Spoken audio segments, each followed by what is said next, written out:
The G20 Summit in the national capital is upon us, and it is really being presented and viewed as an opportunity for India to showcase India to the world in a manner that has not been possible before. To talk more about the importance of the G20 Summit and the climate in which it is being held, it's my pleasure to have Dr. Samir Saran, President ORF, with me, one of the foremost commentators on foreign affairs and diplomacy in the country. Samir, first I want to understand from you, so much has been made about the G20 Summit. The government has talked about how it's the people's presidency. They've taken it to over 60 cities in the country and really made a showcase event out of it. But for the ordinary public, what is it tangibly that you get out of a G20 presidency, and why is it important for India?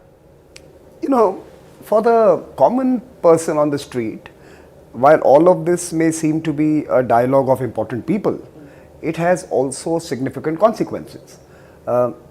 As the presidency, as someone, as a country who designed the agenda, the key areas of attention and focus, as a country that's trying to shape a consensus on important issues, we have a shaping role that will create an enabling policy environment, an international policy environment that should be able to respond to some of India's most pressing needs. Now, what are those needs? For example, we are a country that has a great opportunity in the green growth sector, so renewable energy, hydrogen, electric mobility, etc.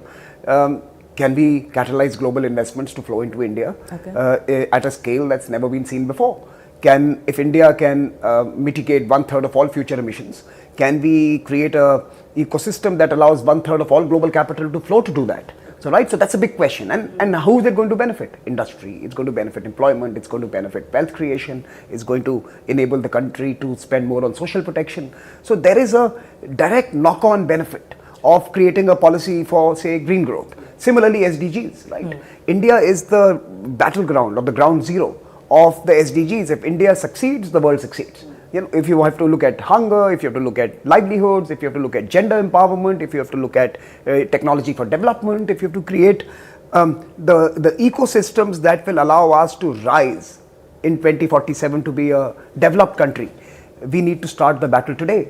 What do we need? We need global capital, we need technology partnerships, and we need freer and open economic systems. We are seeing that in the Western world, there is now a tendency to give up on globalization. The Inflation Reduction Act of the US is a muscular nationalist policy. The carbon border tax by the EU is again an attempt to close the borders. We need open borders, we need to grow. So India has to champion globalization.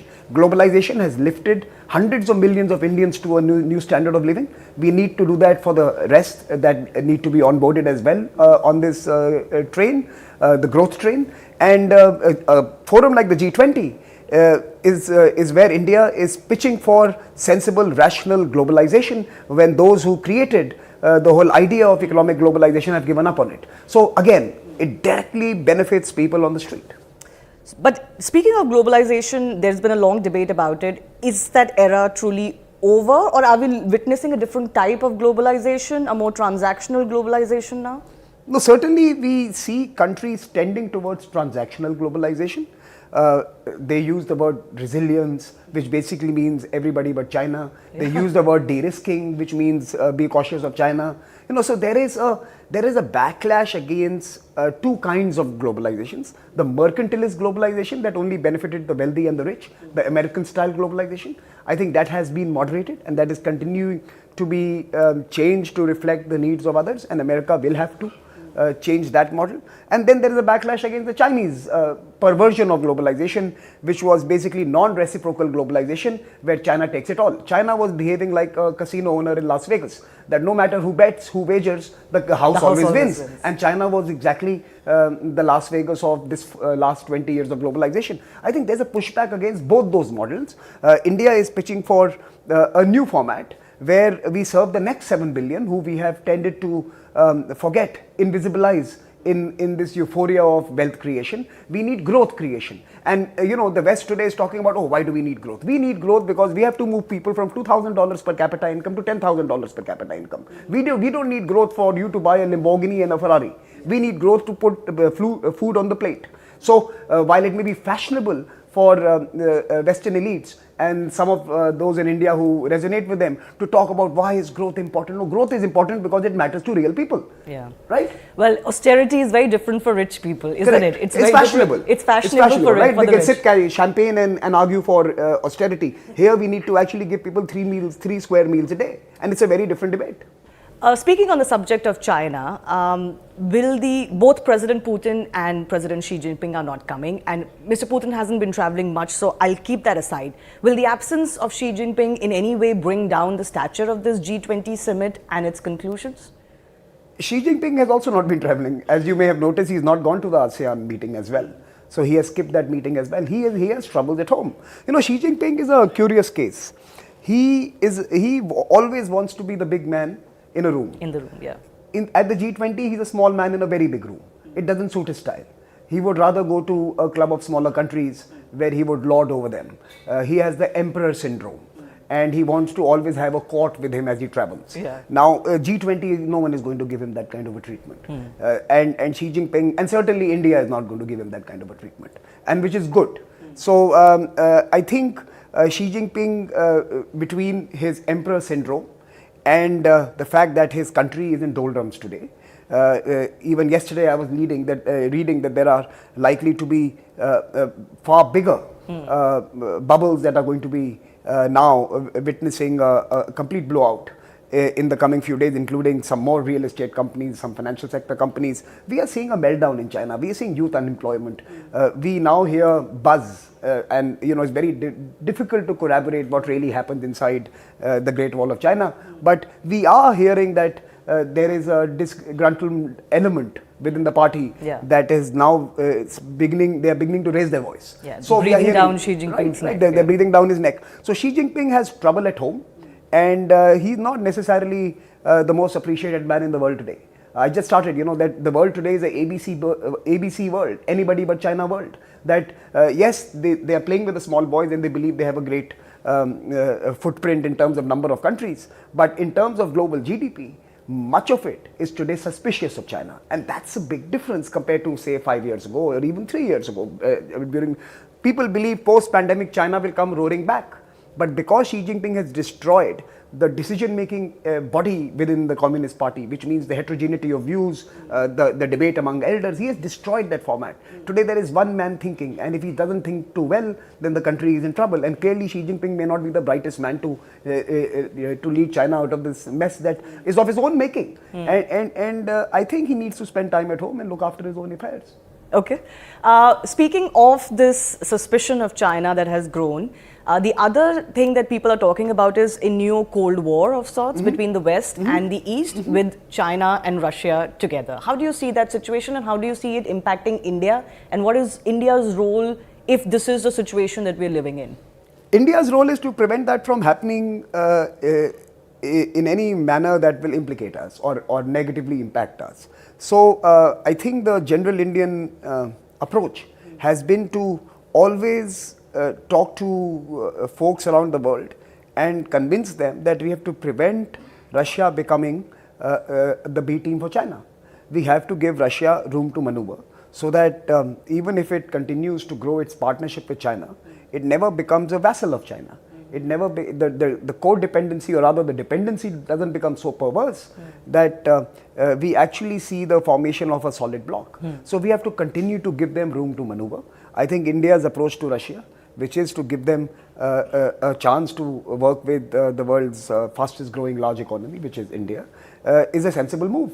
And as we grow, as we become more influential in our economic impact, and Russia becomes more rational in its approach to the world, I think we could prevent that from happening. Today it is dangerous. Today we are in a dangerous situation where the West, Western Europe especially, are egged on by American foreign policy and the American policy elite, are pushing Russia into a very small corner, and their only salvation is Xi Jinping. And that is not a good place for the world. We have to find ways of preventing that from happening, and that has to be one of the Indian foreign policy imperatives. So the West is very wary of this Russia-China tango, and you would... I think not. I think the West is very careless about this tango. Yeah, they're pushing Russia towards China. But they are orchestrating this tango. The West believed that the Russians were not interested in Europe or being part of greater Europe. That's not true. I know for a fact, because I've traveled there so often, that the Russian elite, the Russian oligarchs, always had a greater propensity to engage with Europe and see themselves as European than Asian. You are removing that European impulse within Russia and making them into an Asian B team of China.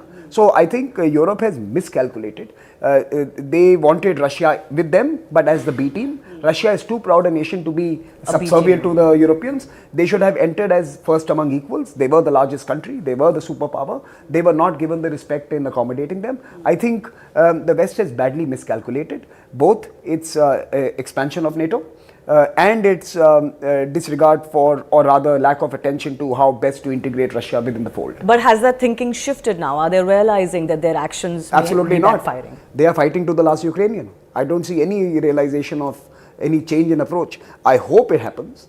I hope in very soon we see the end to this bloodshed that's happening in Europe, and people come back to the table, because what the wars of the past have taught us is that eventually you will have to dialogue, and you will have to talk to each other. You will have to find a way out, and if you don't do that, then we have terrible consequences of the past century to remind us of mindless wars.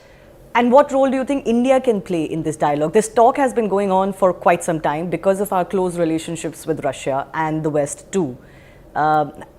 Is the world expecting too much out of India in this situation to bridge this gap between the West and Russia, or do we really do have an instrumental role to play here? Look, India will have a role to play, but I don't think the time is right for that.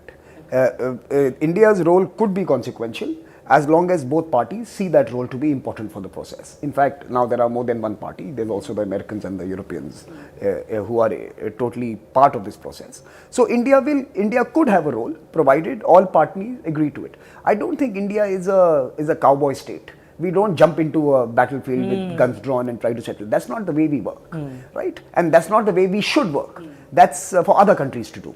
We are a rational state, a sensible state, a serious international actor, and we must create the conditions for conversations that can lead to a dialogue. And if at that particular point of time, folks want us to be sitting in the room when that happens, we should participate. We should not shy away. I think big countries having big stakes in the future of the world must invest in peace, and India must not shy away from a possibility, when it occurs, of catalyzing such a process. You know, speaking of the entire Russia-Ukraine conflict, it's been a year of intense pressure on India because of its relationship with Russia and the insistence to not condemn only one side as far as this war is concerned, and then of course the whole buying of Russian oil. Do you think we've come full circle on that? The world has realized that India was always right all along, did what it was best for it. In fact, now there is new data emerging that the European countries have bought more Russian oil than India, many times more, which we always suspected, but the data proves so. So do you think the world has come full circle on India's stand, or is there still some negativity on that? Look, there is a lot of rhetoric in international relations. Much of it is directed to cater to domestic opinion. European politicians, American politicians may have been making statements, but that was to pander to domestic constituencies. I suspect, and I don't know what happens in closed rooms, but I suspect they would be thanking India for refining Russian oil and supplying it to them, for keeping the energy prices at a sensible level. They would have had far greater and graver consequences had we seen a complete blow up of prices at a particular point of time. It is also true that in most of the policy restrictions that have been imposed by countries on Russian oil and Russian energy, there have been exceptions made that would allow an India-Russia trade. So let's be very honest here. We have done a yeoman service for the world. We have served the global energy needs by doing what we did, while they could pretend to be virtuous, even as they were being hypocritical. So they know it and we know it. And our foreign minister, our prime minister, they've remained steadfast in doing what is right. It's not that we had this policy, perverse policy of going and now buying oil. No, We had to buy oil from long distances simply because in our neighborhood we had been crowded out by Europeans and Americans coming to the Gulf, right? They don't allow us, they have sanctioned Iran, they have prevented us from working with Venezuela, and they have crowded us out of the Middle Eastern markets. So it's not as if this was some policy gaming that we did. It was a necessity. We have 1.4 billion people. Europeans still import Russian energy because they have to cater to their people, but they want India should not cater to their own people. We should cater to their sensibilities and to their politics rather than to our own people while they continue to serve their own. So I think there was a irrational public rhetoric. No sensible leader in the world has any problem with what we did. I'm sure they must be thanking us for what we did. Or rather, even if they haven't been, they should be. They should be. Each of them should submit a thank you note to us when they come to the G20 meeting. Exactly. That should be my point. Along with the silver service that we do, we should also take a thank you note from them that we have done human service for world affairs. All right.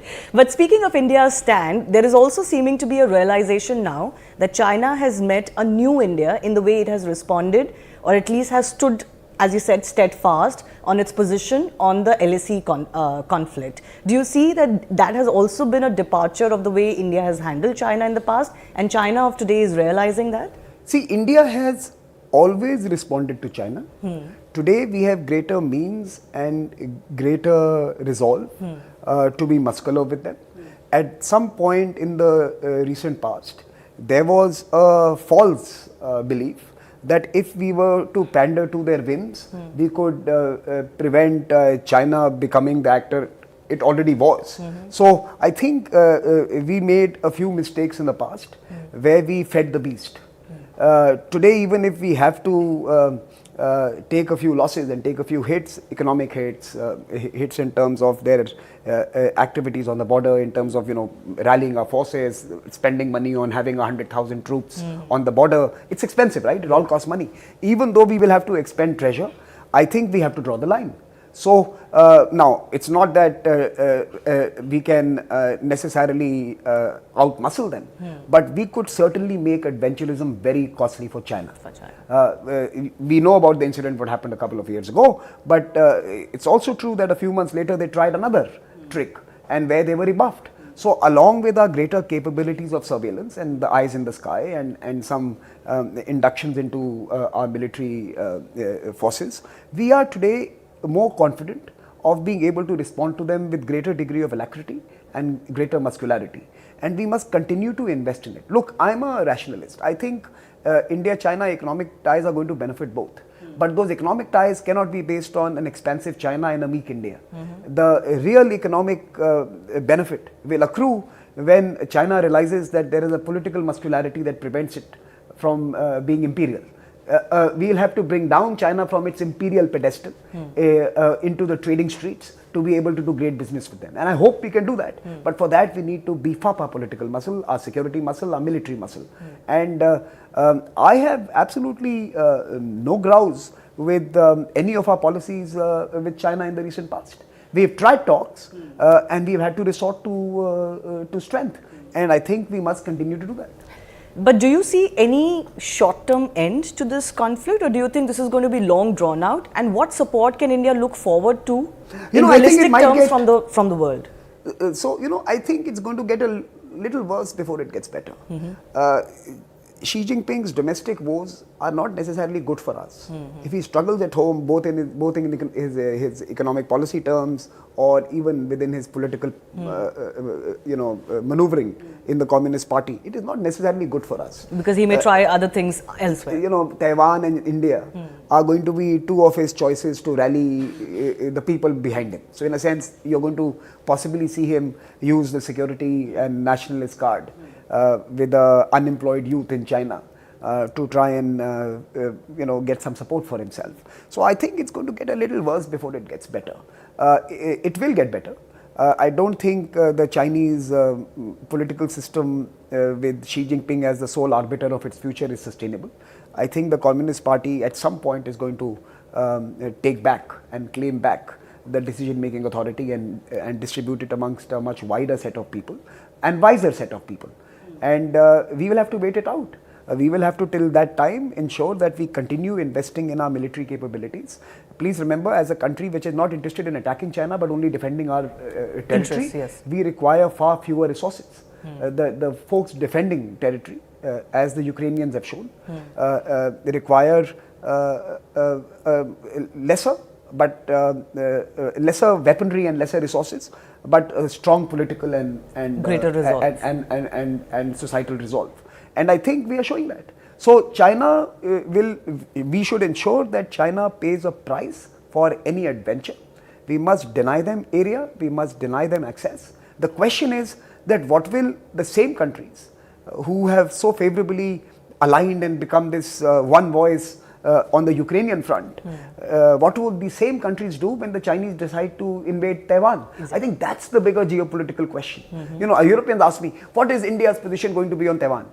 I said, you know, we are standing on the borders with a few 100,000 troops on both sides.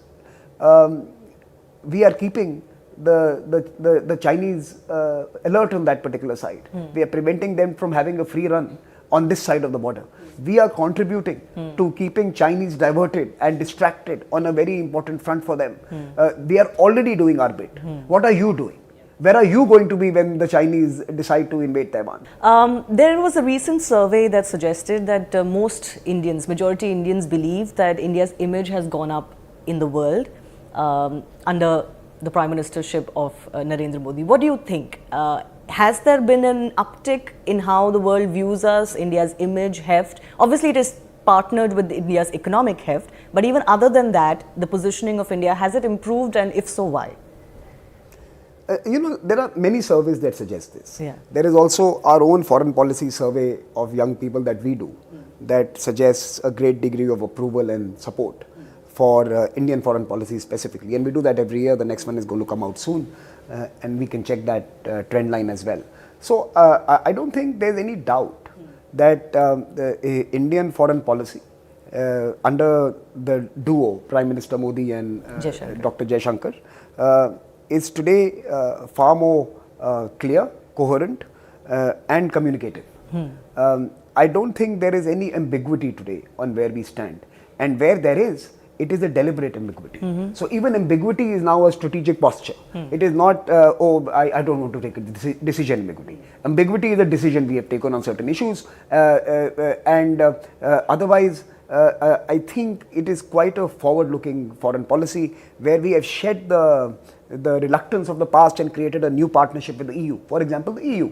You know, the same countries today who, and I can give you a peek from my Raisina experience.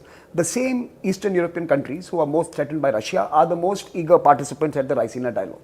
They are our most honored and regular guests in the previous 8 editions. They really like engaging with India.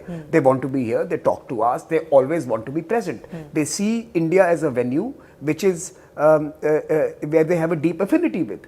Many of them were in the erstwhile Soviet Union or partners to the erstwhile Soviet Union. So we have old linkages with Europe. We have built a new brand of partnership with the old Europe as well. Of course there are constituencies, and of course there are editorials, and of course there are newspapers who sell because they have to take a certain line. But again, I'm saying, let's go beyond the rhetoric. This is a very small community that we all engage with on Twitter.